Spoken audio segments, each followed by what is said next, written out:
Welcome to the 10-Minute Mind Shift Podcast. I'm your host, Janet Cagle, certified life coach, weight loss coach, and lover of all things related to upleveling my life and yours. My goal is to help you get one step closer to your goal, whatever it is. My goal is not to keep you wrapped up in self-help all day, just 10 minutes. And who doesn't have 10 minutes, right? Hey there. Welcome back, my friends. This is episode number 81 in Planning the Fail. I already hear a collective, what the what? Why on earth would I plan for the fail? I get it, but buckle up, people. This is a clever little mind shift that you are getting today. When we are trying to create an outcome, we need to go into the strategy session with ourselves and we need to start thinking of all of the things that must be done or overcome in order to complete our goal.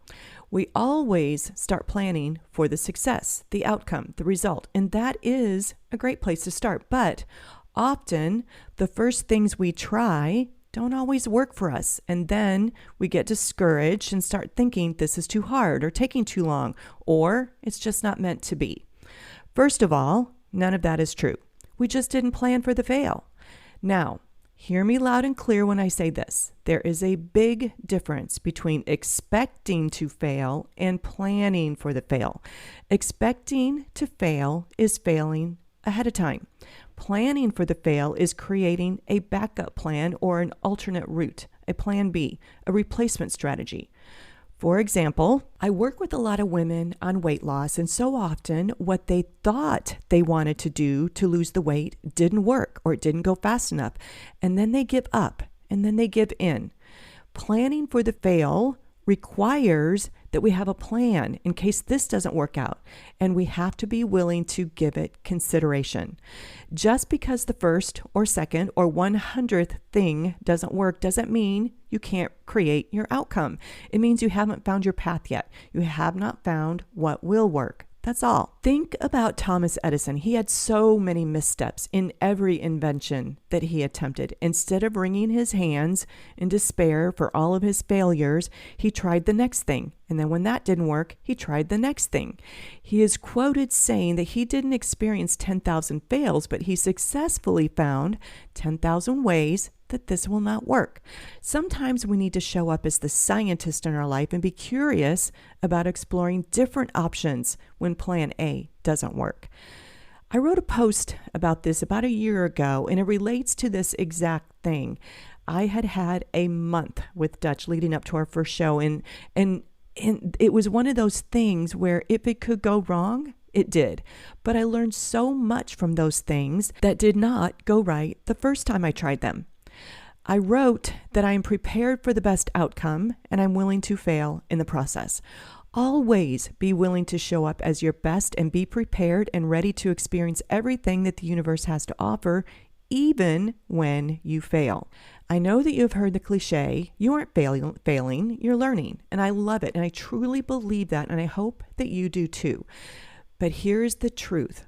When we only move forward motivated by the success, the win, and we don't learn to manage our brains around the fail, well, it's a short trip back to the cave or back to the bed, eating the ding-dongs and watching the Hulu.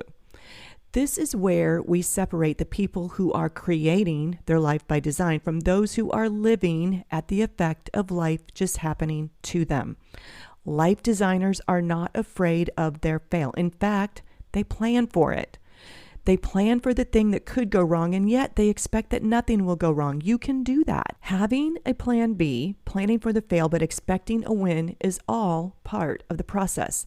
Deciding to do the thing and then having a plan for days that you aren't motivated or inspired to do the thing, that is part of the process. We want to have run the marathon without first going through the process of finding the right shoes, experimenting with a running plan that doesn't work or doesn't produce the result that you want. We want the number on the scale without first figuring out what foods work for our bodies and what doesn't work. We just want the end result without first learning what it takes to get the result. We need to be willing to learn and fail and learn some more and fail some more. It really is about the ones who are most willing to keep going after it doesn't work out the first time. I hope that this creates a mind shift for you in the area of failure and growth. My goodness, there are so many articles out there that are devoted to helping people avoid failure, that as humans, we start thinking that failure is a bad thing, a thing to be avoided and not experienced. We think that our little fragile egos can't handle it. The opposite is true.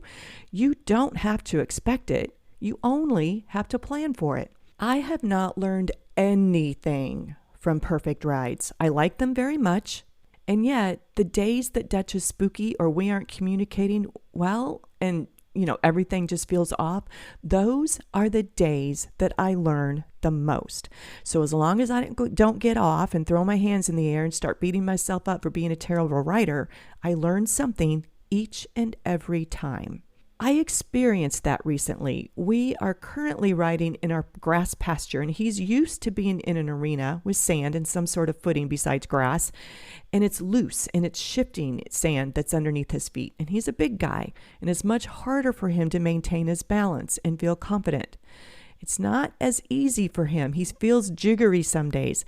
I always expect a non-jiggery ride, and some days he's not jiggy at all. But on those days where his inner critic shows up and tells him he can't do it or he feels off for whatever reason, I have a plan to show him something that he can do very easily. My plan A is that he's amazing and confident, but even horses have an inner critic that says you're too big or too small or you can't do this, you're going to fall and get hurt. They get scared. On those days, I go to plan B. How can I make him feel safe and strong and confident?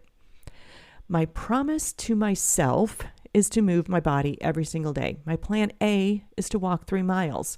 But if it rains, I go to plan B, which is walk in the rain, or plan C, get a YouTube workout in. So even if my plan to walk is a wash, I'm still going to do something to move my body every day. It is that simple, my friends. Have a plan for days that you thought you would feel good, but you don't. Have a plan for what you plan to eat when those meal plans don't work. Have a plan that supports a sore throat and a headache. When you are prepared for it, it helps you stay on your journey without sliding backwards and giving up the ground that you have gained. I have a plan for when I don't sleep well. My plan A is to get a good 8 hours of sleep every night, but there are times it doesn't work out. When that happens, the body goes into a state very similar to what one experiences when they overdrink. And the brain starts throwing thoughts of, I want high sugary foods and craving processed foods and comfort foods. And those are the very worst things that you can do on a day with very little sleep. Know what works best for you on days with very little sleep. Have a plan B, my friend. Have a plan for the job that you thought was yours but wasn't. Prepare with all that you have to create the exact outcome that you want, and have a plan in the event that things don't go according to what you were prepared for. Planning for the fail really is next leveling your goal setting and goal getting journey. Here are a couple of thoughts from my mentor, James Clear. The fastest way to get back on track is to have a plan for when you get off track. And don't expect to fail, but do plan for it. All right, my friends, that is what I have for you this week. And by the way, this podcast is moving to every other week format, but don't worry. If you are subscribed, you will get an alert each time an episode is published, so you won't miss a thing. Now, I hope that you have the best day ever.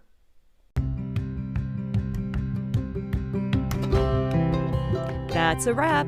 I hope that you were able to experience a mind shift of your own today. Listen, if you love this podcast, you should totally check out my Life by Design 6-week boot camp. It's a work at your own pace workshop and something that you can do over and over and over again to uplevel your results. If a one-on-one coaching program is more your jam, I am all in. Just shoot me an email and get ready for a transformation at the speed of life.